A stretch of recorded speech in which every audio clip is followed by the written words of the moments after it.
안녕하십니까. 뉴스데스크 강원입니다. 내년 6월 3일 지방선거가 10달 남짓 남은 가운데 강원 정치권이 벌써부터 분주합니다.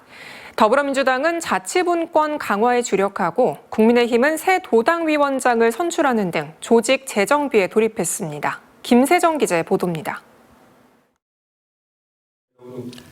더불어민주당 강원도당이 자치분권위원회 발대식을 열었습니다. 이재명 정부가 최근 국가 균형 발전을 핵심 과제로 공식 발표한 만큼 이에 발맞추기 위해서입니다. 핵심은 수도권과 비수도권이 상생하는 5극 3특 체제로의 재편입니다. 현재 수도권 중심의 1극 체제에서 동남권과 충청권, 호남권, 대경권까지로 넓혀 강역 경제권을 만들고 강원 등 3개 특별자치도의 자치 권한과 경쟁력을 강화하는 특별법 제정을 추진하겠다는 겁니다. 강원도는 더 이상 전방에 외로운 섬이 아닙니다. 도국 3체제 체계라는 자치분권과 균형 발전의 혁신 아젠다를 토대로 강원 특별자치도만의 경쟁력 있는 발전 전략을 모색할 수 있게 되었습니다. 국민의힘 강원도당은 이철규 의원을 신임 도당위원장으로 선출하고 조직 재정비에 들어갔습니다. 이철규 위원장은 조직 안정을 바탕으로 한 쇄신을 강조했습니다. 또 지난 대선에서 패배했지만 정파와 관계없이 민생 안정을 위한 정책적 뒷받침에 힘쓰겠다고 했습니다. 특히 이번 도당위원장은 내년 지방선거에서 강원도 전체 선거를 지휘해야 하는 만큼 책임이 무겁습니다. 공천 시스템부터 우리 도당 차원에서라도 공정하고 객관적이고 합리적인 방식의 제도를 도입하겠다. 젊은 세대 여성들의 이 당원 가입을 대폭 좀 확대해서 그들의 목소리를 우리 정책에 담을 수 있도록 하겠다는 말씀드리겠습니다. 집권 여당의 추진력을 앞세운 더불어민주당과 지방선거만큼은 질 수 없다는 국민의힘의 경쟁이 치열해지고 있습니다. MBC 뉴스 김세정입니다. 강원도가 오는 21일부터 모든 도민에게 민생회복 소비 쿠폰을 지급하기 위해 전담 TF를 구성하는 등 본격적인 준비에 착수했습니다. 일반 도민은 15만 원, 차상위 계층과 한부모 가정은 30만 원, 기초생활수급자는 40만 원을 받습니다. 추가로 도내 인구 감소 지역 12개 시군 주민은 5만 원, 그 외 비수도권 주민은 3만 원이 더 지원됩니다. 지급 수단은 신용, 체크, 선불카드, 지역사랑 상품권 중 선택할 수 있고 신청한 다음 날부터 연매출 30억 원 이하 매장과 지역사랑 상품권 가맹점에서 사용 가능합니다. 실제 주삿바늘이 들어간 위험한 장난감이 아무런 제한 없이 학교 앞에서 판매되고 있다는 보도 MBC가 지난달 전해드렸습니다. 학부모들의 우려가 커지자 강원도 교육청이 대책 마련에 나서는가 하면 한국소비자원은 판매 금지를 검토하고 있습니다. 김도균 기자입니다. 초등학교 앞 문구점과 무인 판매점에서 손쉽게 구할 수 있었던 외계인 여드름 짜기 장난감. 주삿바늘로 이물질을 넣으면 여드름 같은 게 부풀어 오르고 손으로 짜내면 진짜 여드름처럼 붉은 물질이 터져 나오는 방식입니다. 주삿바늘 장난감이 아이들의 안전을 위협한다는 지적이 잇따르자 강원도교육청이 문구 제조 유통 관계자, 학부모 단체와 대책 마련에 나섰습니다. 이 장난감의 위해성을 알리는 가정통신문과 안전교육 자료를 학교에 배포했고 문구 유통업계에 판매 제한을 요청했지만 별 소용이 없었기 때문입니다. 이 관계기관들이 움직이고 있다고 하지만 이것도 결론이 나올 때까지는 어쨌든 그걸 우리가 팔지 마라, 회수해라라고 얘기할 수 있는 강제권이 없는 상태인 건 확실한 거 아니에요? 문구점 업계에서는 자체 계도 활동을 펼치면서 KC 인증 제품만 사용하도록 권장하고 있지만 장난감 수입업체의 판매를 막을 방법이 없다는 입장입니다. 도덕성적인 문제가 되는 거라고 생각됩니다. 그래서 이거를 빌미로 판매를 해서 수익을 한다는 것은 솔직히 저희 문구연합회 입장에서는 상당히 도덕성이 회의다라고 생각되고 강원도교육청은 위험한 장난감 판매를 원천 차단하겠다고 밝혔습니다. 앞으로도 여러 관계기관과 지속적인 협의를 통해서 학생들이 더 안전하고 건강한 환경에서 성장할 수 있도록 실질적이고 책임 있는 조치를 이어나가겠습니다. 한국기술표준어는 일단 주삿바늘 장난감 유통 금지나 단속 여부를 법적 검토하고 있고 한국소비자원은 여드름 물질의 유해 여부를 확인하고 판매 금지 조치할 예정입니다. 하지만 위험한 장난감은 계속 등장하고 있어 아이들 눈높이에 맞춰 진열되기 전 사전에 유통을 차단하는 장치가 필요해 보입니다. MBC 뉴스 김도균입니다. 비가 내렸다 그쳤다를 반복하고 있는 영서 지역은 이번 주 토요일까지 비 소식이 있습니다. 어제부터 내린 비의 양은 화천 20.5mm, 철원 15.1, 춘천 13.8, 인제 3.8, 양구 3, 홍천 1mm입니다. 내일까지 영서 지역 예상 강수량은 5에서 40mm, 영동 중북부 지역은 30에서 80, 많은 곳은 100mm 이상입니다. 비가 내리면서 춘천의 낮 최고 기온이 23.9도를 기록하는 등 폭염은 한풀 꺾였습니다. 비가 내리면서 땅이 메말라 속이 까맣게 타들어가던 농민들이 걱정을 한시름 덜었습니다. 특히 가뭄으로 많은 피해가 우려되던 고랭지 배추를 비롯한 여름 채소들이 생기를 되찾기 시작했습니다. 이준호 기자입니다. 평균 해발고도 1,100여 미터에 자리한 국내 최대 고랭지 배추 생산지 강릉 안반대기. 드넓은 언덕에 줄지어 자란 배추들이 모처럼 내린 단비를 머금었습니다. 며칠 전 누렇게 마른 잎이 가득하던 모습과는 대조적입니다. 며칠 전까지만 해도 이런 스프링클러로 물을 공급해야 했던 메마른 밭은 보시는 것처럼 물이 고일 정도로 촉촉하게 변했습니다. 가뭄 때문에 한정된 농업용 수를 두고 이웃 간에 신경전을 벌이기도 했던 농민들은 걱정을 덜었습니다. 급수시설이 조금 있었는데 우리 마을 사람들끼리 막 다툼이 날 정도로 해서 이제 물 먹은 배추들이 잘 크기만 바랄 뿐입니다. 주변의 고랭지 무밭도 사정은 마찬가지. 가뭄이 며칠만 더 지속됐다면 올해 작황에 심각한 영향을 줬을 거라고 말합니다. 그래도 참 이 비가 이러 와가지고 얼마나 반갑고 농민들은 진짜 반갑죠. 이후 전체적인 여름 날씨가 변수이긴 하지만 이번 비는 여름 채소 작황에 많은 도움이 될 전망입니다. 비로 인해 전반적으로 작황이 회복되겠지만 이상 고온과 장마 등으로 배추 재배가 더욱 어려워지고 있어서 금년에도 여름 배추의 작황 변동이 클 것으로 예상됩니다. 농작물이 모처럼 비를 맞을 땐 더욱 세심하게 관리해야 병해충 피해를 막을 수 있습니다. 바짝 가물은 작물들이 이제 물을 많이 마시면 이제 이 병해충들이 이제 침투할 확률이 많아서 병해충 예방하는 게 우선일 과제라 생각합니다. 또 가뭄을 경험한 농작물의 수확을 제때 하지 않으면 상품성이 많이 떨어질 수 있다고 조언합니다. MBC 뉴스 이준호입니다. 앞서 전해드린 대로 극심한 가뭄을 겪고 있던 영동 지역에도 내일까지 비가 내릴 것으로 전망됩니다. 그래도 강릉시는 가뭄이 완전히 해소될 때까지는 공공기관부터 상수도 급수를 제한하기로 했습니다. 김인성 기자입니다. 강릉 아레나 수영장. 가뭄이 해소될 때까지 수영장 운영을 중단한다는 안내장이 붙어 있습니다. 인근 국민체육센터 수영장도 운영이 중단됐습니다. 강릉 아트센터 화장실에서 수돗물을 틀어보니 졸졸 흐르고 있습니다.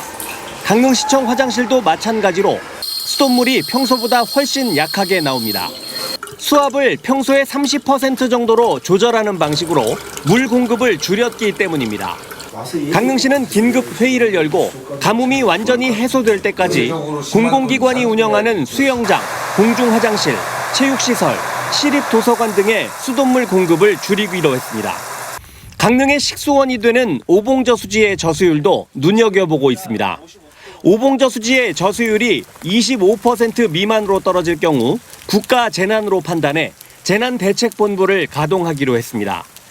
이 경우 상수도 공급 제한과 살수차 공급 대책, 인근 평창과 동해에서 정수된 물을 제공받기로 협의하는 등 필요한 모든 조치를 하겠다는 방침을 세웠습니다.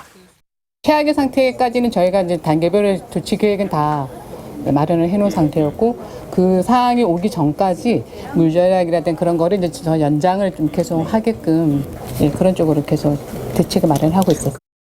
현재까지 강원 남부 산간 지역을 중심으로 50에서 70mm가량의 비가 내렸는데 기상청은 내일까진 중북부 산간 지역에 더 많은 비가 올 것으로 예보했습니다. 이번 비는 내일까지 영동 중북부 지역을 중심으로 앞으로 30에서 80mm, 많은 곳 100mm 이상 내리겠고 16일 수요일 오후부터는 상층 기압고리의 영향으로 다시 5에서 10mm 비가 내리겠습니다. 14일 기준 강릉 오봉저 수지의 저수율은 26.7%. 이번 비가 아니었다면 수요일쯤 25% 미만으로 떨어질 뻔한 아찔한 상황이었지만 기상청 예보대로 100mm 이상 많은 비가 내려준다면 큰 위기는 피해갈 수 있을 전망입니다. 가뭄이 장기화된다면 이번 주 안에 저수율이 25% 이하까지도 갈 수 있는 위험이 있었습니다. 하지만 어젯밤 30mm 정도의 비와 앞으로 100mm 이상 비가 온다면 저수율이 60% 이상 갈 것으로 저희들은 생각하고 있습니다. 강릉시는 당분간 많은 피서객들이 몰리면서 상수도 사용량이 늘 것으로 보이고 농업용수 공급도 유지해야 하는 만큼 시민들이 물 아껴 쓰기에 동참해 줄 것을 당부했습니다. MBC 뉴스 김인성입니다.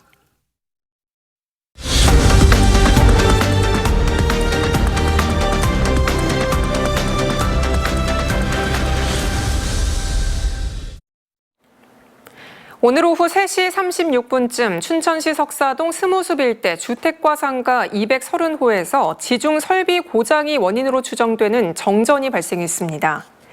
30여 분 만에 일부가 재개되고 2시간 30여 분 만인 오후 6시 10분에 모두 복구됐습니다.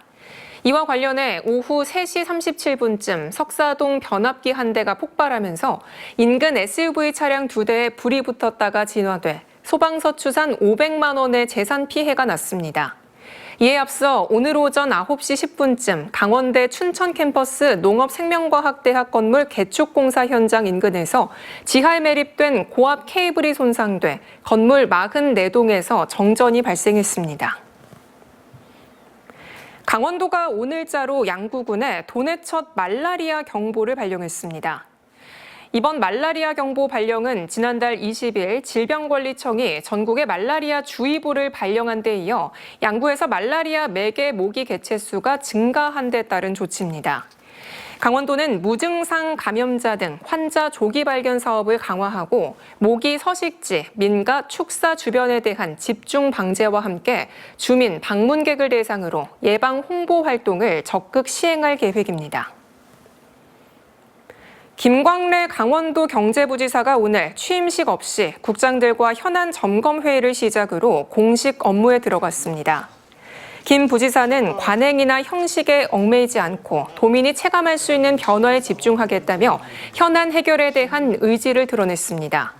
이어 새 정부 출범과 연계해 지금이 강원특별자치도가 미래산업 글로벌 도시로 도약할 골든타임이라는 각오로 도정의 비전을 현실로 만들겠다고 말했습니다. 강원관광재단과 홍천군이 오는 31일부터 다음 달 3일까지 워터플레이 홍천을 홍천강 토리숲 일원에서 운영합니다. 홍천강 별빛음악 맥주축제와 연계한 행사로 낮에는 맑고 잔잔한 홍천강 위에서 패들보드를, 밤에는 문보트와 UFO 보트 등을 즐길 수 있습니다. 행사장 인근 토리숲 일원에는 샤워실과 탈의실 등 편의시설이 준비되며 맥주공장 견학 프로그램 등 다양한 볼거리와 먹거리도 마련될 예정입니다. 2025 춘천 코리아 오픈 국제 태권도 대회가 내일 춘천 송암동 에어돔 경기장에서 개막합니다. 이번 대회에는 45개 나라 2천여 명이 출전해 세계 태권도 연맹 공인 G2 등급 겨루기와 품새 종목을 중심으로 다양한 연령대가 참여할 수 있는 오픈 경기가 23일까지 펼쳐집니다. 춘천시는 어제 막을 내린 강원 춘천 세계 태권도 문화축제와 이번 오픈 대회를 통해 태권도 중심 도시로서의 입지를 다질 것으로 기대하고 있습니다. 춘천시의회 김용갑, 남숙희, 신성열, 정재예, 지승민 의원이 오늘 시청에서 기자회견을 열고 최근 민주평화통일자문회의 백두산 연수에 참여한 당사자로서 공식 사과했습니다. 이번 해외 연수비 셀프 증액 논란을 계기로 재발 방지에 힘쓰고 시민들의 신뢰를 회복하기 위해 책임 있는 자세로 의정 활동에 임하겠다고 덧붙였습니다. 다만 일부 시민단체가 주장한 이해충돌 방지법 위반에는 해당되지 않는다고 주장했습니다.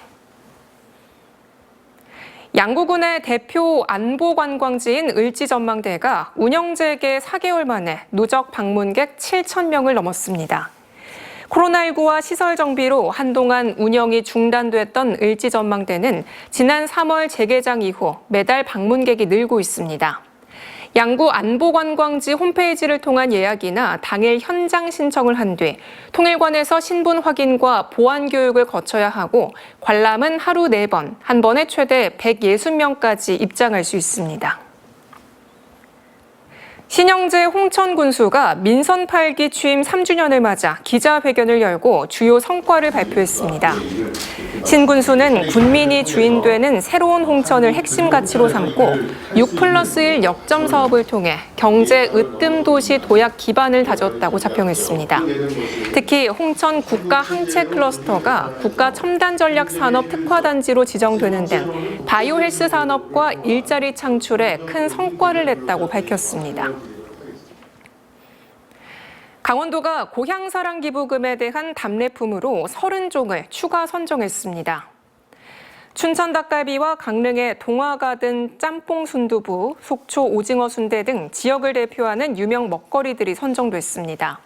또 탈모 완화 두피 앰플과 비누 세트 등이 처음 선보입니다. 이번에 선정된 품목들은 공급 계약 체결 후 고향사랑 이음 시스템에 등록되며 기부자들은 이달 말부터 답례품으로 선택할 수 있게 됩니다. 민주노총 강원본부와 금속노조가 강원도 내 산업단지에서 불법 파견이 의심되는 업체 29곳을 확인하고 고용노동부 강원지청에 고발했습니다. 이들 단체는 오늘 고용노동부 강원지청 앞에서 기자회견을 열고 직접 생산 공정에 6개월 이상 노동자를 파견한 사례 등 파견법 위반 정황을 공개했습니다. 이어 사용사업주에게 직접 고용 의무를 이행하고 파견업체는 허가를 취소하라고 요구했습니다. 뉴스데스크 강원을 마칩니다. 고맙습니다.